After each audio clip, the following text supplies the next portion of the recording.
Hi friends, welcome to our channel. Friends, మనకి work from home జాబ్స్కి సంబంధించి ఈ వీడియోలో ఎగ్జామ్ పేపరు లైవ్లో మీకైతే చూపిస్తాను. ప్రతి క్వశ్చన్ దాని యొక్క ఆన్సర్స్, ఓకేనా? ఎంత స్కోర్ వచ్చింది, ఓవరాల్ స్కోర్ కూడా మీకు చూపించడం జరుగుతుంది. కాబట్టి వీడియోని స్కిప్ చేయకుండా చివరి వరకు అయితే చూడండి. పేపర్ అనేది చాలా డిఫరెంట్గా ఉంటుంది. చాలా ఆలోచించి ఆన్సర్ చేసేటట్టుగా మనకి క్వశ్చన్ పేపర్ అనేది ఉంటుంది. సో పేపర్ ఏ విధంగా ఉందనేది మీకు ఈ వీడియోలో అర్థమవుతుంది. కాబట్టి ఎక్కడ స్కిప్ చేయకుండా చూడండి. ఇంకా ఎవరైనా వీడియోని లైక్ చేయనట్లయితే లైక్ చేసి మీకు తెలిసిన వారికి కూడా ఒక వీడియోని అయితే షేర్ చేయండి. మన ఛానల్ కానీ కొత్తగా చూస్తున్నట్లయితే సబ్స్క్రైబ్ చేసుకొని పక్కనే ఉన్నటువంటి బెల్ ఐకాన్ని కూడా యాక్టివ్ అయితే ఉంచుకోండి, అంటే క్లిక్ చేసి ఉంచుకోండి. మనం వీడియో అప్లోడ్ చేసినప్పుడు మీకు నోటిఫికేషన్ అనేది వస్తుంది, ఓకేనా? ఇక లేట్ చేయకుండా వీడియోలోకి అయితే వెళ్దాం. ఎవరైనా టెలిగ్రామ్ గ్రూప్లో కూడా జాయిన్ అవ్వనట్లయితే జాయిన్ అవ్వండి. స్టూడెంట్స్ కోసం ఆ యొక్క గ్రూప్ని క్రియేట్ చేయడం జరిగింది. లింక్ అనేది డిస్క్రిప్షన్లో ఉంటుంది, జాయిన్ అవ్వండి. ఎగ్జామ్కి సంబంధించినటువంటి డైలీ క్వశ్చన్స్ అనేది అక్కడ అప్లోడ్ చేస్తున్నాను. ఇంకా ఎవరైనా క్వశ్చన్స్కి ఆన్సర్ చేయనట్లయితే ఆన్సర్ చేయండి. ఈరోజు వచ్చే క్వశ్చన్స్ కూడా ఆన్సర్ చేయండి, ఓకేనా? ఇక లేట్ చేయకుండా వీడియోలోకి వెళ్దాం. ఇక్కడ చూసినట్లయితే ఎగ్జామ్ రాసినటువంటి పర్సన్ యొక్క ఓవరాల్ స్కోరు ఇంత 86% వచ్చినాయి అవుట్ ఆఫ్ 100కి, ఓకేనా? పర్సంటేజ్ 86%. మనకి అర్థమెటిక్ రీజనింగ్ నుంచి 10 క్వశ్చన్స్, సైకోమెట్రిక్ 10 క్వశ్చన్స్, టెక్నికల్ ఒక 20 క్వశ్చన్స్. అయితే మనకి అర్థమెటిక్ రీజనింగ్ మనకి 100కి 90, అంటే ఈ 10 క్వశ్చన్స్ని 100కి కంపేర్ చేసుకొని దాంట్లో 90% స్కోర్ వచ్చింది ఇతనికి. 90, ఇక్కడ 84, ఓకేనా? 100కి 84, ఓవరాల్గా 86 వచ్చింది, ఓకేనా? ఇతని స్కోరు. ఇంకా క్వశ్చన్ పేపర్ చూద్దాం. క్వశ్చన్ పేపర్ చూసినట్టయితే ప్రతి క్వశ్చన్ ఆలోచించే విధంగా అయితే ఇక్కడ ఇవ్వడం జరిగింది. Arithmetic and reasoning. ఈ paper is folded so that one corner touches the mid point of the opposite edge and then a hole is punched at the touching point through all layers. The number of holes after unfolding depends on primarily on. ఇక్కడ ఏంటంటే ఒక పేపర్ని fold చేశారు. Fold చేసి అన్ని edges ఒక సాట్ ఉన్నప్పుడు అక్కడ ఒక పంచి, అంటే మన పంచింగ్ మిషన్తో హోల్ వేస్తే తర్వాత మరలా మడత పెట్టినటువంటి పేపర్ని మరలా తీస్తే అక్కడ ఏంటంటే అన్ఫోల్డెడ్ డిపెండ్స్ ఆన్ ప్రైమర్లీ, దేని మీద డిపెండ్ అవుతుంది. ఇక్కడ ఏంటి, ద షేప్ ఆఫ్ పంచా, లేకపోతే నెంబర్ ఆఫ్ లేయర్స్ పైర్స్డా, లేకుంటే ద ఒరిజినల్ పేపర్ కలరా, whether fold is along a mid లైనా. ఆన్సర్ వచ్చేసరికి number of layers, option B, ఓకేనా? Next question.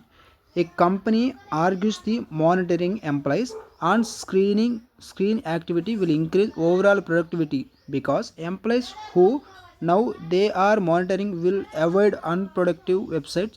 Which one of the following if the true most seriously undermines the company's argument? Company వాళ్ళు ఏంటంటే అందరినీ monitoring చేద్దామని అనుకున్నారు. ఎందుకంటే మానిటరింగ్ చేస్తే వర్క్ అనేది ఇంకా వాళ్ళు భయపడి వర్క్ అనేది శ్రద్ధగా చేస్తారని అనుకున్నారు. అయితే దీనికి సంబంధించినటువంటి ఆన్సర్ ఏంటి అని చూస్తే, employees concerned about monitoring began to use personal devices and off network tools for their unproductive activities making monitoring ineffective. ఇక్కడ ఏంటంటే అందరినీ మానిటరింగ్ చేస్తే వీళ్ళు ఆఫ్ స్క్రీన్, అంటే మొబైల్స్లో ఇతర నెట్వర్క్స్లో సో టైం వేస్ట్ చేసుకుంటూ ఉన్నారనమాట. దీంట్లో తెలిసిద్దని వేరే నెట్వర్క్స్లో తర్వాత మొబైల్స్లో చేస్తే అప్పుడు ఏంటంటే ఏకంగా ఎంప్లాయీస్ ఏదైతే ఈ కంపెనీ ఉందో కంపెనీకే ఇబ్బంది అవుతుందని చెప్పేసి ఆన్సర్, ఓకేనా? Option B correct. ఇక్కడ ఈ క్వశ్చన్ చూడండి. ఈ టైప్ ఆఫ్ క్వశ్చన్స్ కంపల్సరీగా ప్రతి ఒక్కరికైతే వస్తున్నాయి, ఓకేనా? ఏ polynomial p of x when divided by x² + 1 leaves a remainder 2x + 3. What is the p of 1? అయితే i లేకుంటే 1, p of 1 plus p of -1 where p of i plus p of -i where i² = -1. ఈ క్వశ్చన్కి answer 6. ఇది ఎలా చేయాలనేది ఒక సింపుల్గా ఒకసారి చెప్తాను చూడండి. మనకి ఇక్కడ డివిజిబుల్ ఫార్ములా అనేది ఒకటి ఉంటుంది. ఆ డివిజిబుల్ ఫార్ములా అనేది యూజ్ చేసుకోవాలి. ఏంటి, for example p of x = coefficient, నేను q అనుకున్న దాన్ని, ఇంటూ ఇచ్చినటువంటి వాల్యూలో ఏదైతే x² + 1 ఇది ఇంటూ ప్లస్ 2x + 3 ఇది. అయితే మనకి ఇఫ్ x = 1 అనుకున్నా అప్పుడు ఏమైంది, p of x అంటే x = 1 అనుకుంటే x ప్లస్లో 1 పెట్టుకోవాలి.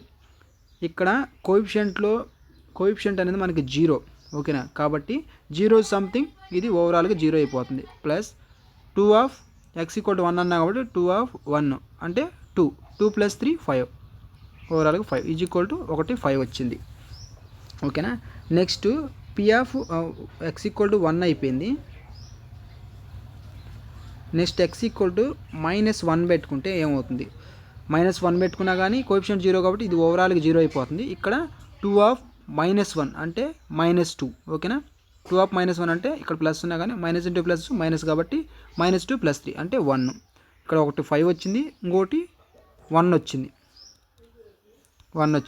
మనకేమన్నాడు p of i plus p of -i అంటే p of 1 plus p of -1 అది కనుక్కోవాలి మనం. అంటే p ఆఫ్ 1 అంటే ఏంటి, p ఆఫ్ 1 x ప్లస్లో 1 పెట్టుకుంటే p ఆఫ్ 1 వాల్యూ అంతా 5 వచ్చింది. అదే p ఆఫ్ -1 వాల్యూ అంతా 1 వచ్చింది. ఈ రెండింటిని కూడితే ఏంటి 5 + 1 కదా, ఆన్సర్ 6. ఆ విధంగా వస్తుంది ఆన్సర్. ఇక్కడ ఈ క్వశ్చన్ కూడా దానికి సంబంధించింది. Polynomial f of x satisfies f of 1 = 4 and f of 2 = 7.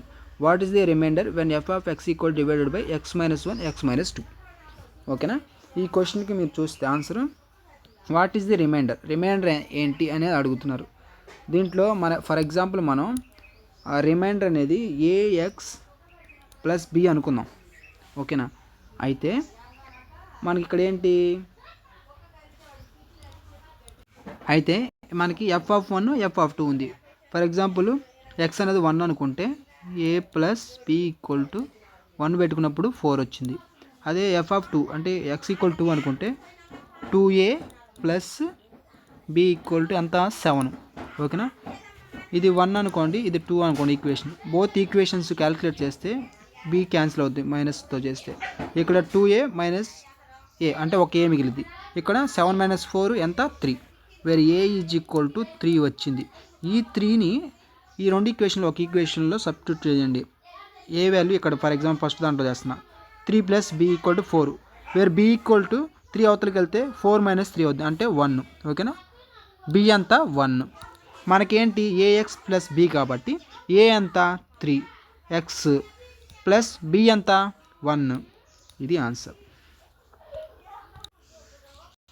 ఈ క్వశ్చన్ చూడండి, ఈ క్వశ్చన్ వచ్చేసరికి ఇది కూడా రిమైండర్కి సంబంధించినటువంటి క్వశ్చన్. దీని ఆన్సర్ వచ్చేసరికి 7, ఓకేనా. అన్ని క్వశ్చన్స్ చూపిస్తాను, అన్ని క్వశ్చన్స్ చూపించడానికి టైం తీసుకుంటుంది కాబట్టి, ఓకేనా. నెక్స్ట్ క్వశ్చన్, ఇది రీజనింగ్ క్వశ్చన్ ఈజీగా చేసే క్వశ్చన్ అయితే మీకు వెంటనే చెప్పేస్తాను. కొంచెం ఎక్కువ టైం తీసుకుంటుంది అనుకుంటే దాని ఆన్సర్ అనేది చూపిస్తాను, ఓకేనా. ఇక్కడ చూడండి BCEGKMQSW తర్వాత ఏమొస్తుంది అంటే ఈ సీక్వెన్సీతో ఇక్కడ ఉన్నటువంటివి ఏది సెట్ అవుతుంది. మనకి ఇక్కడ M ఓకే, కానీ ఇది ఎలా చేశారంటే ఇక్కడ B అంటే కోడింగ్ డీకోడింగ్ నేను వీడియో చేస్తాను, ఎవరైనా చూడకపోతే చూడండి, ఓకేనా. B అంటే 2 3 5 7 11 13 17 19 23 అంటే మనకి అన్ని ప్రైమ్ నెంబర్స్ అయ్యి, ఓకేనా. ఇక్కడ చూస్తే T అనేది 20 ప్రైమ్ నెంబర్ కాదు. మనకి ఇక్కడ 100% ఆన్సర్ ఇచ్చారులే, కానీ ఇక్కడ 2 ఆప్షన్స్ ఉన్నాయి. ఒకటేంటంటే M అనేది ప్రైమ్ నెంబరే, W ఆల్సో ప్రైమ్ నెంబరే, ఓకేనా. ఆల్రెడీ W ఉంది కాబట్టి M అనేది కరెక్ట్ ఆన్సర్, ఓకేనా. అది ఆన్సర్. ఇది డొమైన్కి సంబంధించింది. నెక్స్ట్ 2x - 3y + 4 = 0, ఓకేనా. Which of the following lines are parallel to this, ఈ లైన్ ఈ యొక్క ఈక్వేషన్కి ప్యారలల్గా ఏ లైన్స్ ఉన్నాయి, విచ్ లైన్, ఓకేనా. ఆన్సర్ వచ్చేసరికి 4x - 6y + 7 = 0. క్వశ్చన్ పేపర్ ఈ విధంగా ఉంటుంది. ఒకసారి మీరు ఈ క్వశ్చన్స్ అన్నీ గ్యాదర్ చేసుకొని ఆన్సర్స్ అనేది చూసుకొని ఏ విధంగా వస్తున్నాయి అనేది ఒకసారి చూసుకోండి, ఓకేనా. ఇది వచ్చేసరికి సిలాజిమ్ క్వశ్చన్, ఓకేనా. Some S are not U which of the conclusion follows, ఓకేనా. మనకి సిలాజిమ్ మీకు డయాగ్రామ్స్ వేయడం వస్తే ఈ క్వశ్చన్ అనేది చేయగలుగుతారు, ఆప్షనే కరెక్ట్. నెక్స్ట్ క్వశ్చన్, ఈ క్వశ్చన్ చూడండి. A researcher finds the countries with higher per capita chocolate consumption tend to have more Nobel laureates which criticism best undermines the claim that chocolates consumption causes high rates of Nobel literates. అంటే ఇక్కడ ఏంటంటే ఎక్కువ చాక్లెట్లు తినడం వల్ల తెలివితేటలు అనేది పెరిగి నోబెల్ ప్రైజులు వస్తున్నాయని చెప్పేసి ఒక అపోహ ఉంది. అయితే అది ఎంతవరకు అనేది ఇక్కడ క్వశ్చన్. ఇక్కడ ఆన్సర్ చూడండి. There may be third factor. Chocolates తినడం వల్ల తెలివితేటలు వచ్చే వగైరా వగైరా కాదు, కానీ there may be third factors such as national wealth or investment in education that increases both chocolate consumption and Nobel literate counts. ఓకేనా, ఇది ఆన్సర్. ఈ విధంగా ఈ 10 క్వశ్చన్స్ అయితే అడిగారు. చాలా అంటే కొంచెం కష్టంగానే ఉంది పేపర్ అనేది. మనకి ఇక్కడ చూస్తే అర్థమెటిక్ నుంచి రీజనింగ్, ఫోల్డింగ్ ఒకటి, తర్వాత కోడింగ్ డీకోడింగ్ నుంచి అర్థమెటిక్ వచ్చినాయి, రీజనింగ్ వచ్చినాయి. ఇక ఇవన్నీ ప్యూర్ మ్యాథ్స్ అంటే రిమైండరు, ఇవన్నీ మనకి ఏంటంటే ఒక రకంగా ప్యూర్ మ్యాథ్స్ అని చెప్పుకోవచ్చు. వీటి నుంచి వచ్చాయి. అర్థమెటిక్ నుంచి అంటే జనరల్ క్వశ్చన్ అనేది ఈ యొక్క ఇతనికైతే రాలేదు. సో కొన్ని పేపర్స్ చాలా కష్టంగా ఉంటున్నాయి. కొన్ని పేపర్స్లో వాల్యూమ్కి సంబంధించి మెన్సురేషను, తర్వాత పర్సంటేజెస్, తర్వాత యావరేజెస్ మీద కూడా వస్తున్నాయి.